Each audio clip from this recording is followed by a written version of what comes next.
Selamat datang kembali lagi di kelompok belakang. Di segmen baru kita kali ini, kita berada di kelompok diskusi.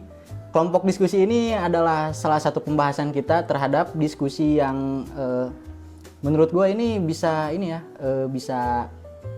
dari sumbernya itu dari mana saja. Nah, kita ngambil sumbernya itu dari, pertama, referensi kita ini dari sebuah buku. Kita akan membedah diskusi kita terhadap isi buku tersebut.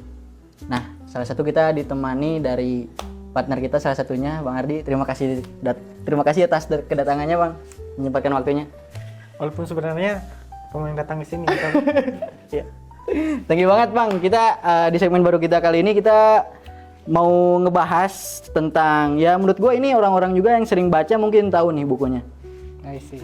Ini kita bahas tentang 48 hukum kekuasaan, tapi kita bedah dalam satu segmen, yaitu dalam satu opini kita. Ya, ibaratnya itu dalam satu isi kita bedah. Agak berat ya? Ya, menurut gue ya jarang-jarang sih, Ya, kita kan sambil ngedukasi juga kan. Semoga bisa mengimbangi lah. Ya. Gitu. Ya, walaupun kan kita juga sama-sama masih belajar gitu. Ya. Boleh. Seenggaknya kita juga memiliki hal untuk ibaratnya itu membuka pikiran orang lain lah gitu terhadap hal yang mereka mungkin sebelumnya gak tahu gitu. Gimana? Kita mulai? I see. Boleh. Gua duduk di sini ya, biar enak nih ngobrolnya. Boleh. Nah, kita buka dulu. Ini salah satu buku yang bestseller dari internasional, dari penulisnya itu Robert Greene. Dia salah satu penulis yang menurut gua sangat nge-influence banyak orang gitu, Bang. Karena memang buku-bukunya itu menurut gua salah satu buku yang dia tulis oke banget gitu.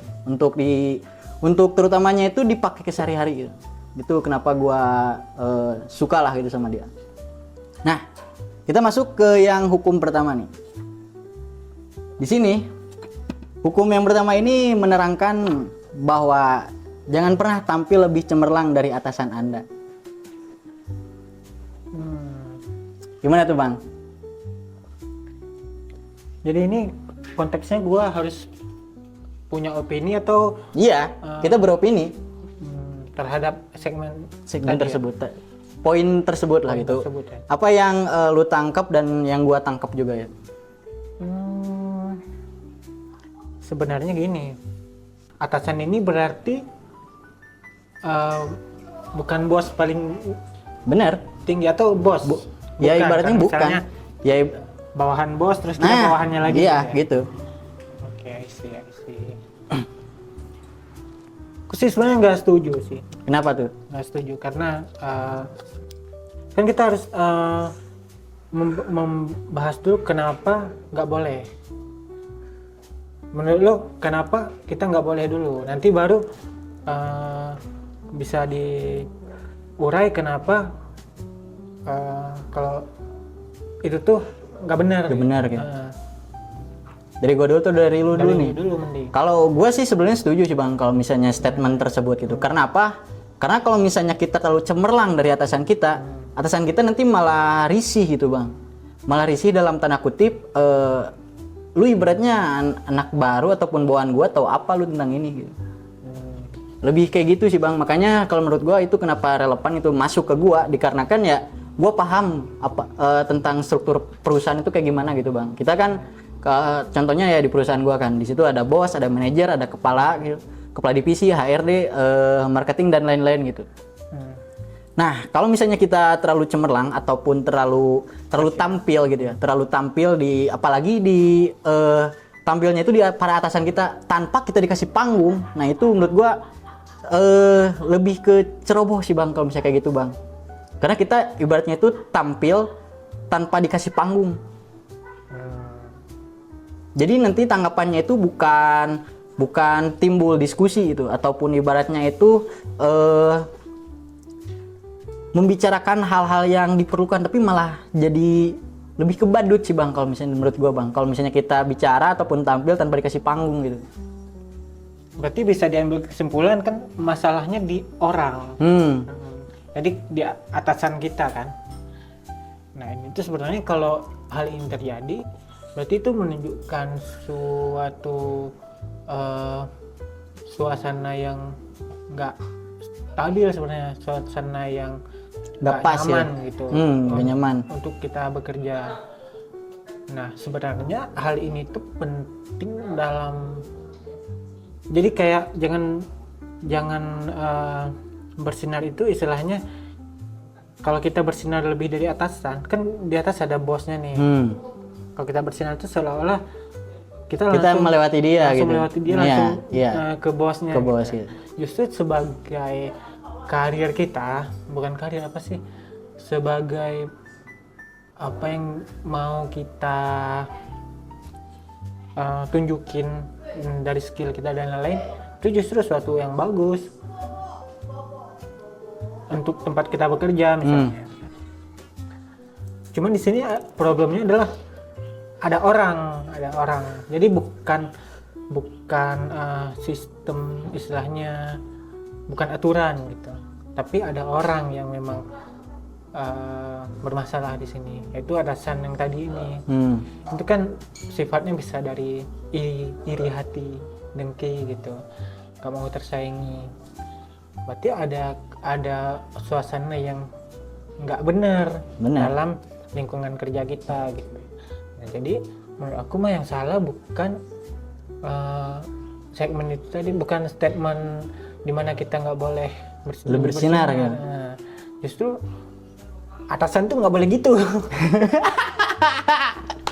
Anjing lucu. Berarti kalau misalnya kita bersinar itu boleh, harus berarti ya. Cuman menurut boleh, tapi ada momennya gitu bang.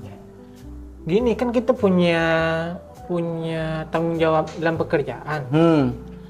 Bersinar itu kan berarti kita dalam ranah pekerjaan kita gitu. Iya. Misalnya kita seorang di tim, misalnya tim marketing gitu. Nah kita berhasil dalam pekerjaan kita, itu kan udah bersinar gitu. Nah kenapa nggak boleh? Justru bagus dong sebenarnya untuk tempat kita bekerja. Berarti kan bermasalah orang ini. Kalau yang harusnya jangan, ya sebagai atasan ya jangan gitu. Ini kalau misalnya aku nih, kan Yusuf kalau punya bawahan kayak gitu malah seneng. Kalau misalnya Tapi kalau menurut semuanya kembali ke ini lagi, misalnya tadi kayaknya ini nggak disinggung soal ini. Kalau misalnya nih dengan kita terlalu aktif, terlalu semua yang ditugaskan ke kita tuh selalu clear gitu, selalu berhasil gitu, nanti akan dimanfaatkan. Ada juga kan istilah kayak gitu. Misalnya disuruh ini beres, nanti akan disuruh ke lu terus kan. Nah kalau dalam ranah ini sebenarnya gue sedikit setuju, jangan terlalu bersinar. Ya kalau konteksnya kayak gini, kita itu harus tahu batasan juga. Misalnya ketika kira-kira itu bukan job desk kita, di situ kita jangan sepenuhnya tampil lah ya. Karena udah ada job desk-nya. Karena kalau udah ada si misalnya karyawan lain dalam ranah ini gitu. Jadi kita sebagai orang yang ya udah mungkin diminta bantu, jadi sebagai yang bantu aja. Mungkin kalau poinnya kayak gitu tadi. Kalau yang tadi kan soal atasan yang iri hati segala macam. Kalau ini justru ketika dia tahu kita beres dalam segala hal, nanti akan disuruh lebih banyak, disuruh tugas gitu. Sehingga ini tuh nggak sehatnya buat kita. Kalau ini aku setuju nih. Jadi jangan terlalu bersinar ya, bahkan di dalam job desk yang bukan job desk kita gitu. Itu aku setuju. Tapi kalau menurut gua itu kenapa gua setuju dari awal, karena salah satu alasannya kalau misalnya kita terlalu up gitu ya, ataupun terlalu bersinar, entah itu mau ke manajer ataupun entah itu mau ke kepala divisi ataupun di bagian keatasan gitu. Kita ngawur ataupun nge-up tampil hal-hal yang menurut gua gak semestinya harus ditampilin, lu paham kan? Jadi ibaratnya itu gua contohnya itu gua di gudang gitu, gua tampil di kontennya kayak gitu sih. Jadi menurut gua itu kan salah satu faktor juga itu salah genre sih bang, bersinarnya bang kalau misalnya kayak gitu. Efeknya apa? Nah itu kan kata gue juga bahwa itu kan menunjukkan salah satu gua bahwa gua itu bisa konten gitu kan. Enggak, efeknya ketika lu lakuin itu apa? Kalau misalnya gue tadi kan bilang nih akan menimbulkan iri hati atasan. Sama satu kasus lagi akan disuruh lebih banyak. Ya. Nah kalau yang lu maksud efek yang lebih ke cari muka jatuhnya nanti bang.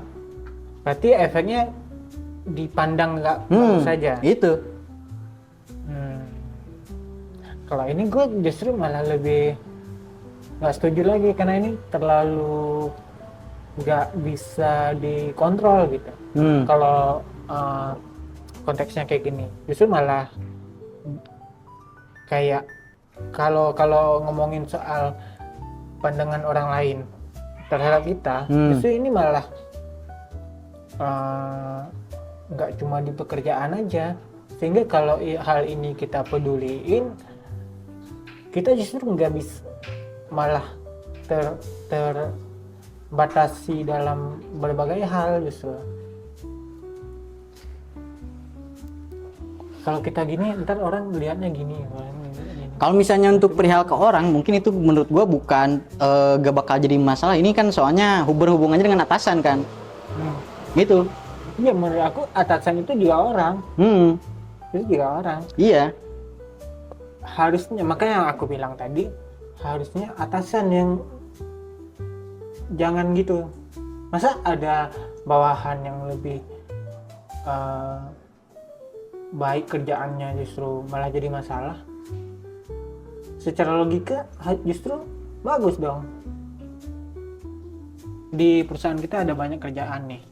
Nah dia ngerjain banyak kerjaan dengan beres, justru bagus dong. Masa itu masalah? Aneh banget. Tapi ibaratnya kalau misalnya si pekerjaannya itu pekerjaan orang lain kan gimana? Nah itu tadi yang aku maksud. Kalau itu adalah tanggung jawab orang lain, ya kan? Ya kita jangan sepenuhnya. Kalau itu aku setuju. Jadi jangan sepenuhnya. Tapi karena misalnya perlu bantuan kita nih. Kan kita yang namanya satu kerjaan pasti ada yang butuh bantuan kita, ya udah sebagai jadi orang yang membantu aja. Karena memang bukan job desk utama kita. Kalau misalnya satu hal lagi, misalnya yang dimaksud dengan bersinar itu cari muka, caper gitu, itu bermasalah. Kitanya bermasalah, ngapain? Ya memang lu tipikal orang yang kalau misalnya speak up harus dikasih panggung atau langsung inisiatif bang? Inisiatif aja kan kita dikasih job desk. Job desk kita itu kan panggung kita. Terus? Iya harus inisiatif kita sih. Justru kalau misalnya kita nggak peduli, seru yang masalah. Berarti kerjaan kita nggak becus kan gitu.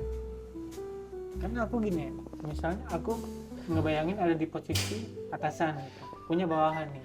Nah bawahan ini dan tanda kutip bersinar. Itu bukannya menguntungkan nih. Kenapa malah jadi masalah? Aku melihatnya itu, mungkin aku bakal jadi orang yang itu, yang masih lagi tugas kita.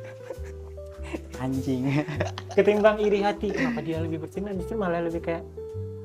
Berarti ya sebetulnya gue juga paham sih bang. Sebetulnya kan kalau misalnya sebagai atasan gitu, atasan itu kalau menurut gue dari segi pola pikir juga kan udah beda gitu dengan kita. Jadi dalam tanda kutip kalau misalnya mereka itu lebih, yang pertama mereka itu pasti lebih positif, pola pikirnya lebih positif. Dan yang kedua juga kalau misalnya tingkat atas, mereka itu pasti lebih condong memikirkan gagasan-gagasan mereka itu bang, ketimbang memikirkan hal tidak penting. Makanya kan kalau ada atasan yang kayak gitu, Iya, berarti dia kan yang dia bermasalah. trouble-nya. Nah itu dari awal yang aku maksud tuh itu emang yang kalau misalnya situasi kayak gini terjadi, itu yang bermasalah bukan kita, atasan kita ini. Kalau kita ngomongin itu jatuhnya lebih ke ngomongin iri hati sih, iri hati dan lain-lain. Lu kebetulan kan lu adalah gitu ya cukup di Apanya? perusahaan lu gitu. Enggak dalam hal apa? Ya dalam hal prosedur, dalam sesuai prosedur kan ibaratnya posisi lu memang udah tinggi juga Kin. Gua mau nanya nih, Iya, posisi tinggi di perusahaan yang kecil kan sama Iya. aja. ya kan ibaratnya juga kan lu kepalanya kan, walaupun kecil juga tetap kepala. Bener. Nah, gua pengen tahu nih kalau misalnya lu hire suatu karyawan, apa yang pertama lu lihat? Ini masih masuk dalam konteks ya, cuman lebih meluas lagi nih, karena kan kita membedah opini kan ya, membedah opini sama membedah juga ibaratnya itu si gagasan yang tadi itu adalah fundamental kita untuk beropini ataupun menjelaskan berdiskusi gitu bang. Benar. Tapi kalau misalnya aku atasan nih, Hmm. nge-hire orang, Ya, apa yang dilihat? Ya kepiawaiannya dia dalam bekerja sih. Misalnya dia sebagai content creator, dia mumpuni, ya udah. Selebihnya emang apa? berarti lu lebih skill gitu ya? Benar. Terlebih aku orang yang nggak peduli soal ya itu tadi, misal orang kan ada yang mesti harus dihormati apa segala macam, aku orang yang nggak Lu lebih santai ya? permasalahin hal itu. Nah, kalau misalnya perusahaan lu nih, perusahaan lu memang udah besar gitu ya, taruh jadi mega company gitu. Apakah lu akan menjadi tetap lu yang sekarang atau bakal berubah? Kemungkinan mah tetap ya, karena kan umur juga ngaruh ya. Misalnya aku udah umur segini nih, pola pikirnya udah terbentuk kayak gini, biasanya tuh nggak akan jauh berubah lagi, kecuali beda sama yang orang masih muda banget gitu, 20-an awal kan, menjelang umur 30 bisa jadi dia udah punya udah punya pola pikir yang berbeda lagi gitu. Kemungkinan sih nggak akan sih. Jadi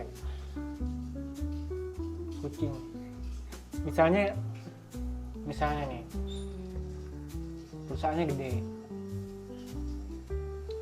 karena mungkin aku yang paling lama kan mungkin bakal dapat jabatan yang tinggi. Kalau ternyata di jabatan itu justru bikin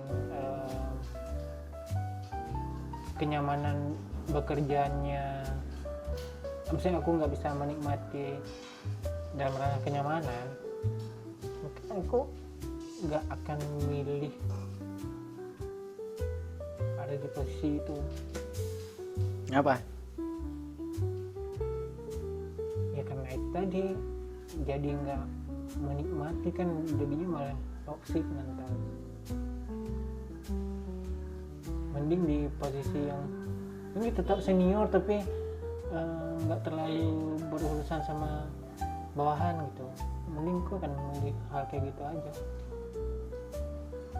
kayaknya ya. Ini yang aku pikirin sekarang, tapi kan nggak tahu kalau itu terjadi, bisa aja berubah kan. Yang ada di kepala aku sih kayak gitu. Gua kalau misalnya punya karyawan gitu, ketika gua nge-interview gitu, mau nge-hire orang baru, mungkin ya seperti biasa lah, kayak perkenalan dan lain-lain gitu. Pasti gua di akhir pertanyaan tersebut gua pasti bakal menanyakan cita-cita dia, Bang. Karena apa? Karena menurut gua kalau misalnya gua memiliki suatu company ataupun suatu perusahaan, gua ingin buat yang gua hire itu ataupun karyawan gua itu menjadi suatu jembatan buat dia meraih cita-citanya. Itu sih kenapa makanya gua kalau misalnya gua sekarang kerja aja ya gua ibaratnya itu berusaha semaksimal mungkin lah pada pekerjaan gua. Karena kan kalau misalnya menurut gua gitu ya, kalau misalnya suatu pekerjaan itu udah menjadi suatu tanggung jawab, hal yang harus gua kerjakan waktu gua udah dibeli, dan itu menurut gua bagaimana guanya aja sih. Balik lagi tuh ke setiap orang, balik lagi gimana kita ngasih yang terbaik ke perusahaannya aja, gitu aja kalau menurut gua. Hubungannya sama cita-cita apa? Hubungan sama cita-cita apa? Ya itu kita gimana nih? Cita-cita. Iya kan itu. Lu tadi nanya soal cita-cita orang. Nah, hubungannya cita-cita sama pekerjaan sekarang? Nah, itu. Jadi salah satunya itu kenapa jadi suatu hubungan bagi gua. Gua pengen itu untuk orang-orang itu, mereka itu jangan ini Bang, jangan stuck pikirannya Bang. Hanya untuk bekerja gitu. Makanya kan kenapa tadi gua bilang kalau misalnya posisi gue kan sekarang kerja, makanya gue kenapa memaksimalkan itu, karena sedang ada di fase gue lagi bekerja. Nah ini tuh sebenarnya kalau gue lihat justru itu bertolak belakang sama poin kita di awal. Bawahan nggak boleh lebih bersinar. Kalau kita justru pengen dia setelah bekerja di sini menjadi seseorang, justru dia harus lebih bersinar. Iya. Sementara lu tadi setuju itu. Nah, karena gini nih kata gue juga konteksnya, kalau misalnya bersinarnya itu dia terlalu over Bang. Terlalu over kalau menurut gue. Jadi ibaratnya itu dia malah gimana ya, bersinarnya itu lebih terlalu over lah ya, terlalu berlebihan gitu. Gitu sih kalau menurut gue Bang. Ini sebenarnya kalau aku bayangin sih ngarahnya lebih ke ada bawahan caper. Jadi ya sebetulnya kalau misalnya kita ditarik urur berarti benang merahnya yaitu lebih hukum pertama itu berarti lebih ke melarang kita untuk lebih caper terhadap atasan kita sih. Sebenarnya ada 2 poin nih. Kita harus ngebedain ini. Kalau poinnya adalah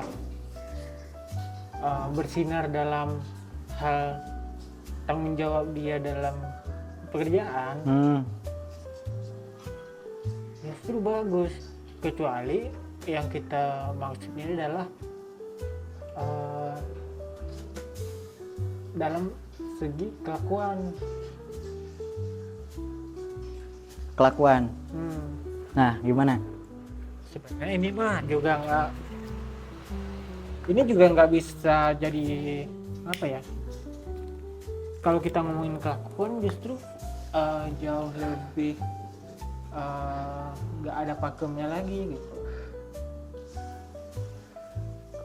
Untuk menyebut orang bersinar, emang kayak gimana? Dan segi apa? Kalau secara kelakuan sehingga bikin orang lain nggak senang atau bikin atasan nggak senang. Emang dalam segi apa? Kalau misalnya bukan dalam konteks pekerjaan. Menurut gua mungkin gitu. Bersinar dalam tanda kutip itu lebih ke ibaratnya nih ya. Lu seolah-olah tahu dari atasan lu sih. Itu sih. Bisa dibilang contoh yang mungkin terjadi itu udah mengarah ke bawahan yang ngatur atasan.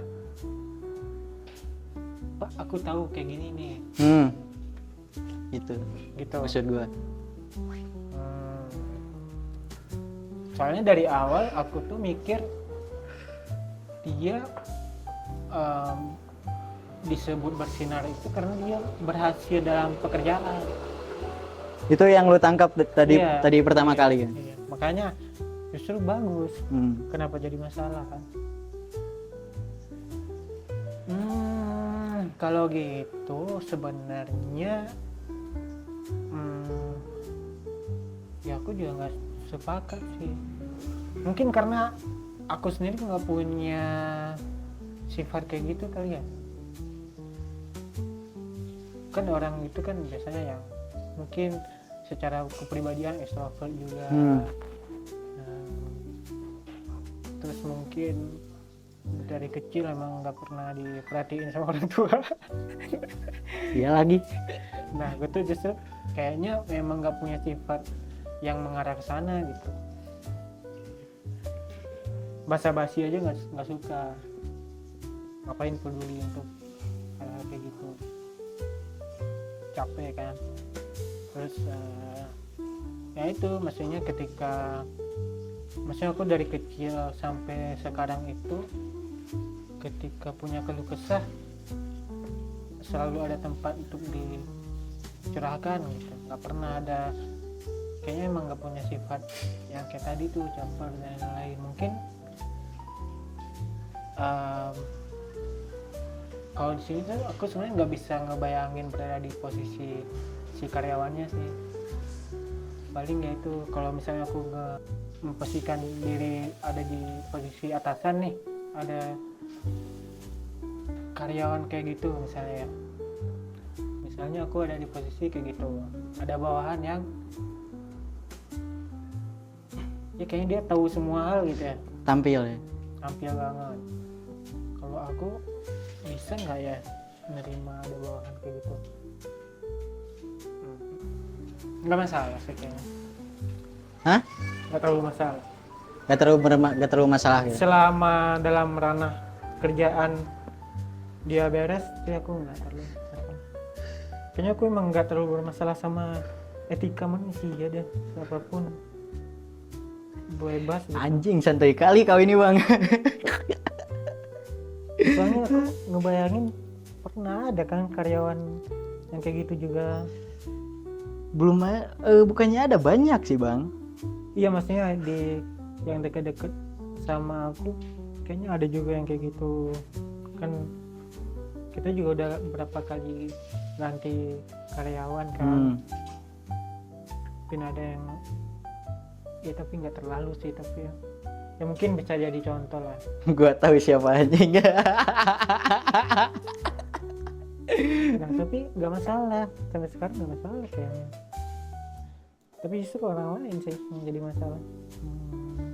Ya mungkin orang lain pasti melihat kayak gitu ya. Cuman akunya aja mungkin terlalu santai. Terlalu santai kau ini bang. Nggak apa sih. Kayaknya kalau secara pribadi aku nggak apa-apa, tapi melihat banyak orang nggak bisa nerima dan kayak gitu, berarti kita mengambil kesimpulan mayoritas orang nggak nyaman ada di posisi itu mungkin. Bener. Mayoritas kan. Iya. Oke. Jadi untuk benang merahnya, lu simpulan dari lu apa nih bang? Kalau aku sih apa? Coba baca lagi tadi. Jangan terlalu bersinar dari atasan anda. Enggak setuju. Pokoknya aku Gak setuju kak. Gue tetap setuju sih. Gue tetap setuju karena kata gue juga itu salah satu benteng gitu. Salah satu benteng untuk kita tidak terlalu caper lah karena terhadap atasan. Itu sih. nggak apa-apa. Kecuali lu punya atasan cewek seksi, nah lu caper. Bangsat anjing. Itu beda lagi konteksnya anjing. Nggak boleh. Thank you banget atas waktunya. Ini segmen pertama kali ini di kelompok diskusi, dan ini juga salah satu segmen terbaru ya bang. Segmen terbaru untuk kita berdiskusi dan ibaratnya itu ya berargumentasi akan pandangan kita terhadap suatu hal, dan pada akhirnya agree ataupun disagree itu ya balik lagi pada nilai yang kita pegang gitu. Itu balik lagi pada prinsip yang kita pegang juga. Nah ini salah satu bukti juga ya bang bahwa perbedaan itu gak masalah sebetulnya bang. Benar. Perbedaan itu gak masalah gitu. Itu balik lagi pada nilai yang kita pegang, bagusnya kayak gimana. Nah ini gua harap kalian juga bisa menambahkan ataupun bisa ngasih masukan dan lain-lain untuk kita berdiskusi, itu boleh banget. Thank you banget buat waktunya bang. Terima kasih banyak. See you in the next video.